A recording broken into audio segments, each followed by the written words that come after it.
Hey, salut à tous, j'espère que vous allez bien. On se retrouve aujourd'hui pour une nouvelle vidéo. Cette fois-ci, ça va être un petit peu spécial, ça va être une astuce, un guide, et c'est quelque chose que j'ai pas beaucoup vu en vidéo, justement, et pourtant qui est essentiel même à League of Legends. Il y a parfois certains streamers qui en parlent, mais en vidéo, c'est très rare qu'on en discute. Donc comme c'est quelque chose qui m'a permis de vraiment progresser et de gagner plus de games que d'habitude, je vais vous partager ça. Et pour savoir de quoi on parle, je vais vous faire une petite devinette. Vous allez devoir trouver vous-même. Vous inquiétez pas, je vais vous aider, c'est pas très compliqué. Alors je vais vous poser quelques questions. On va aller direct à l'essentiel. Qu'est-ce qui vous fait perdre vos games? Il y a plusieurs réponses à ça. Soit parce que vous vous faites démolir, soit parce que vos alliés se font démolir, soit parce que c'est even et vous avez pas réussi à finir tout simplement, vous avez perdu un objectif. Dans la première situation, vous faites démolir. Bah la seule chose à améliorer, ça va être vous-même. Donc finalement, va falloir juste apprendre le match-up, mieux farmer, mieux trade. Mais tout ça, on en parle déjà sur les réseaux. Finalement, ça n'a pas trop d'intérêt pour moi de le faire ici. Et c'est pas ce de quoi je veux parler. Et on va passer directement à la deuxième situation où vos alliés se font démolir. Et c'est souvent ce qu'on entend sur tous les jeux, hein. C'est à cause de mes alliés que je perds, etc., etc. Ce qui n'est pas totalement faux, mais j'ai une question à vous poser. Pourquoi vos alliés meurent comme ça? La plupart du temps, quand vos alliés sont en AV1, ou même vous-même, vous avez très peu de chances de mourir, à part si le mec en face smurf et arrive à vous bait. La plupart du temps, on va mourir des ganks, ou bien des décals, ou bien tout simplement on n'a pas fait attention à quoi que ce soit, on est low et on est un peu énervé. Donc prenons un exemple. Vous avez un allié qui se retrouve au mid alors qu'il n'y a pas de tour et vous n'avez plus l'info de la bot lane. Et vous le savez, mais est-ce que vous êtes sûr que votre allié le sait? Alors, il y a une chose à faire qui va vous permettre d'éviter qu'il meure.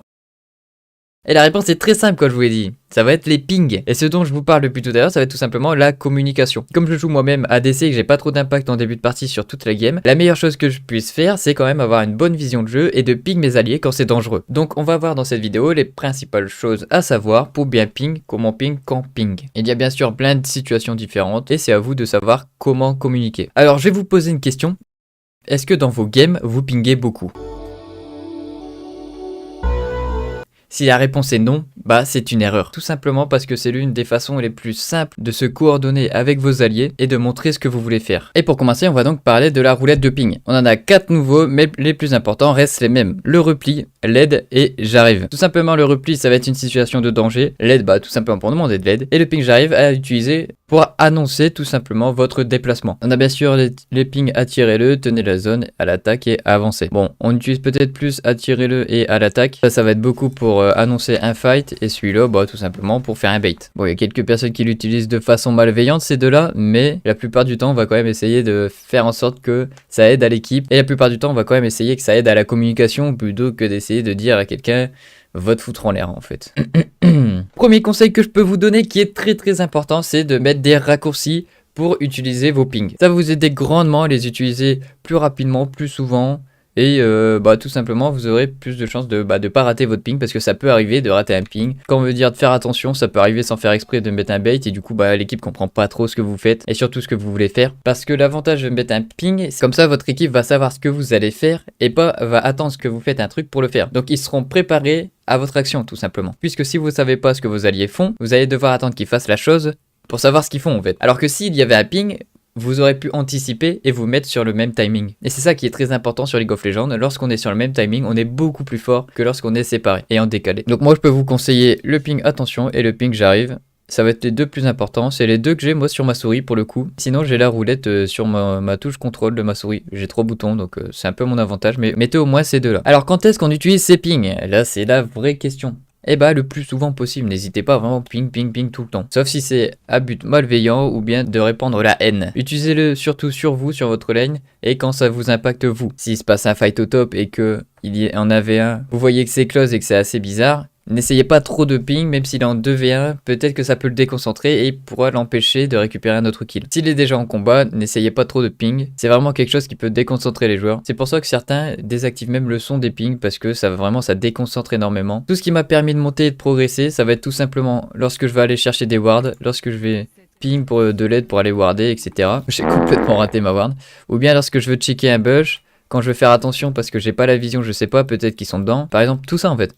Et lorsque j'ai envie de back, on va ping pour éviter que nos alliés pensent qu'on va rester sur la lane et peut-être qu'ils n'ont pas vu qu'on a rappel. Parce que c'est quelque chose qu'il faut prendre en compte, c'est qu'on n'est pas tout le temps en train de regarder la map, on n'est pas tout le temps en train de regarder nos alliés. Et donc si vous pingez, vous dites clairement ce que vous faites et ce que vous allez faire surtout. Et c'est sur ça que je vais beaucoup appuyer, c'est sur ce que vous allez faire. Ça va vous apprendre et vous habituer à savoir à l'avance ce que vous allez faire. Et le fait de communiquer ce que vous allez faire, va vous permettre à vos alliés tout simplement de se coordonner sur vous. J'insiste beaucoup, mais ça reste très très important. Dès lors que vous voulez faire un catch, vous voyez que vous êtes dans le bush, ils n'ont pas la vision. Vous ping comme ça, vous attendez dans le bush, normalement il va comprendre que vous voulez vous battre ici. Vous avez bien évidemment le ping SS pour dire que il n'y a plus personne sur votre lane. Au début, n'hésitez pas à ping, et après, il y a quelque chose d'autre qu'il faut faire, c'est pas suffisant. Si vous êtes sûr qu'il a back, ou bien si vous avez vu qu'il a roam ou quoi, n'hésitez pas à ping ici, pour lui montrer tout simplement qu'il peut décaler. Parce que les ping SS, on les regarde pas forcément tout le temps non plus. Et à plus bas elo, on fait vraiment pas attention à la map et au ping. N'hésitez pas même à spam ping ici, si vous êtes sûr qu'il va faire un roam et que votre allié est en danger. L'un des pings les plus importants aussi, ça va être les pings. Lorsque vous revenez en lane, hop, vous dites que vous allez là, que vous allez au mid, ou bien que vous allez peut-être sur le raid ou le dragon. Si vous êtes en phase de lane et c'est vraiment le tout début, vous devez aller mid, top, vous êtes sur votre lane tout simplement, il n'y a peut-être pas forcément besoin, mais au moins le fait de le ping, votre jungler ou vos alliés vont peut-être se dire, tiens, moi sur ce timing, je peux push et aller au bot. Sur ce timing, je peux finir mon raid, je peux aller au bot. Et en fait, le fait de montrer que vous allez arriver sur un certain timing, comme vous venez de back, vous êtes full vie et vous avez vos items, peut-être qu'ils vont essayer de créer quelque chose avec vous. Peut-être que vos ennemis vont essayer de choper une plaque, pinguer de l'aide, alors que vous n'êtes même pas encore assuré sur la wave, pour que votre jungler commence à arriver, comme ça vous pouvez collapse tout simplement sur eux. Parce que bien sûr, vous pouvez défendre tout seul, mais si en plus votre jungle vient, bah c'est sûr que vous allez tuer. Et comme c'est un jeu d'équipe, la communication, et c'est vraiment le plus important. Et peu importe votre rôle, peu importe ce que vous faites, la communication va vous permettre de grandement progresser sur ce jeu. Ce qu'il faut comprendre, c'est vraiment la plupart des joueurs pro, même en solo queue, ping énormément. Tous les joueurs ping énormément à plus haut elo et c'est vraiment le truc le plus important. Bon, maintenant on a un nouveau truc pour ping les wards, donc on peut faire ça ou ça. On peut faire ça pour qu'il y ait une demande de vision. Ça peut être aussi utile, mais on va mettre dans les raccourcis pour demander de la vision tout simplement. Donc moi, comme je suis ADC, ça m'arrive assez souvent de le demander à mon support de mettre de la vision ou de me suivre à mettre de la vision. Mais j'imagine qu'en mid, on peut aller demander une petite ward ici à notre jungler ou tout simplement une ward ici pour être cover tout simplement. Bon, après, il y a vraiment beaucoup de situations comme je vous ai dit. Par exemple, vous êtes très low HP, il y a une grosse wave et votre jungler veut gank alors que les gens sont là, bah ping le back, dites-le qu'il faut pas venir, ça sert à rien. Je vais préciser quelque chose, mais mettre un seul ping, c'est juste pour dire fais attention. Alors que si tu spam ping, ça veut dire dégage de là, ça sert à rien ce que tu fais. D'accord, on est d'accord sur ça. Mettre un seul ping, ça veut pas dire n'y va pas, ça veut vraiment juste dire fais attention. Et c'est ça qu'il faut comprendre, c'est que lorsque vous voulez vraiment quelque chose et vous êtes sûr d'un call, n'hésitez pas à vraiment spam ping. Évitez de bloquer vos pings et de ne plus pouvoir ping, parce qu'après bah, vous serez pendant quelques secondes incapable de pouvoir ping.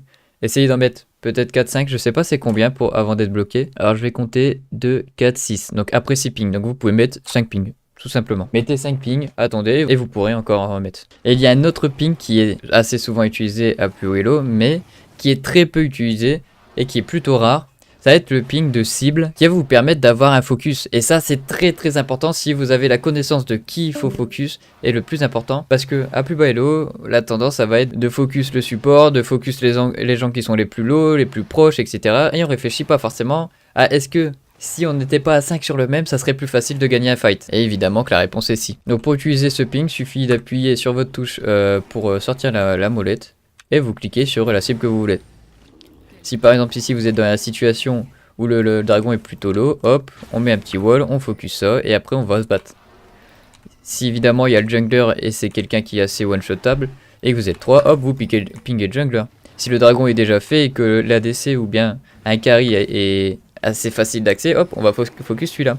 Et le fait de pinguer la cible va remettre un peu les idées claires et va forcer un peu vos alliés à la cibler puisque c'est la cible qui a été désignée. Si tout le monde tape la même personne, elle va mourir beaucoup plus vite. Et s'il s'avère que c'est la personne la plus utile de la compo en face, et bah vous allez gagner votre teamfight. Et bien sûr pour ça, il faut avoir un peu de connaissances, il faut un peu réfléchir à ce qui peut être le plus important, qui il faut tuer en premier. Mais lors de toute situation, ça peut être très important de se donner un focus. Peut-être que vous ne me croyez pas, mais essayez en game, vous allez voir, ça va faire toute la différence. Et ce, peu importe votre rôle, peu importe ce que vous jouez, qui vous jouez, quel champion vous jouez. C'est à vous d'utiliser les forces de votre champion et de dire à vos alliés ce que vous allez faire, ce que vous pouvez faire, qui tuer en premier, comment. On se retrouve dans les options pour les paramètres tout simplement des pings. Donc vous avez la molette qui va être sur G, le signal attention bon, qui est de base contrôle clic gauche. Bon celui-là est un peu moins utilisé mais on peut l'utiliser. Et donc ça va être pour la vision, donc moi j'ai mis sur W. Et donc les pings les plus importants, le signal j'arrive et repli comme je vous ai dit. Et j'ai aussi pu mettre le ping de LED sur V, mais j'utilise plutôt rarement. Donc comme vous pouvez voir, vous pouvez mettre clairement tous les pings. Bon, mettez tous ceux qui sont plus importants. Pour moi, c'est vraiment j'arrive et repli. Le ping j'arrive, on peut le mettre assez facilement en fight ou bien repli pour réagir le plus rapidement possible. Et il y a aussi autre chose qui est assez important, ça va être les emotes. Vous pouvez utiliser vos emotes pour vous donner l'avantage dans certaines games. Bon, c'est très rare. Pour avoir une bonne ambiance dans l'équipe, lorsque vous avez fini votre raid, lorsque vous avez pull, lorsque quelqu'un vous aide à faire quelque chose, vous allez pouvoir juste tout simplement mettre un petit pouce, ça fait toujours plaisir, mettre des petits émotes contents, etc. Évidemment, si vous voulez, vous pouvez même taunter un petit peu vos adversaires avec les emotes. Ce qui m'arrive très souvent de faire, puisque on va pas se mentir, les ADC ont beaucoup d'ego. S'il rate un sort ou s'il rate un canon ou quoi que ce soit, on peut ping et ça énerve un petit peu le mec en face. Bon, c'est pas forcément bienveillant, mais bon, c'est dans la compétition, ça fait partie du jeu. Ça me fait penser, j'aimerais trop faire une petite vidéo avec les meilleurs emotes. En vrai, j'en ai vraiment des pas mal. Mais je pense que le pouce de Ramus, c'est vraiment une masterclass. Dites-moi en commentaire quel emote vous utilisez. Bon, il y a aussi une situation que je vous ai pas dit. Lorsque vous avez eu un gank et que vous avez kill, vous êtes encore en vie, etc. N'hésitez pas à spam ping aidez-moi tout simplement pour crash la wave. Les junglers vont pas forcément le faire, vous prendre votre wave dans la peur de vous prendre vos sbires et de vous énerver tout simplement. Alors si vous comprenez qu'ici c'est pas grave s'il prend quelques sbires, n'hésitez pas à le faire. J'espère que cette vidéo vous aura plu et vous aura aidé à comprendre un petit peu la communication et comment ça marche sur League of Legends. Vous pouvez évidemment utiliser le chat, mais l'outil principal reste quand même les pings et ça va être la chose la plus rapide pour se faire comprendre et ce peu importe la langue. Je n'ai pas pu faire toutes les situations, mais essayez de vous adapter et de faire comprendre ce que vous avez envie de faire à votre équipe. Ça va être la première étape pour essayer de vous coordonner et de faire en sorte que même avec des personnes qu'on ne connaît pas, on peut faire des grandes choses. Des wamba combo. Tout simplement, ça va être qu'en vrai on va enchaîner des combos plutôt de zones qui vont annihiler tout simplement l'équipe adverse. N'hésitez pas à mettre un j'aime et à partager. Je vous dis à plus pour une prochaine vidéo. Ciao ciao.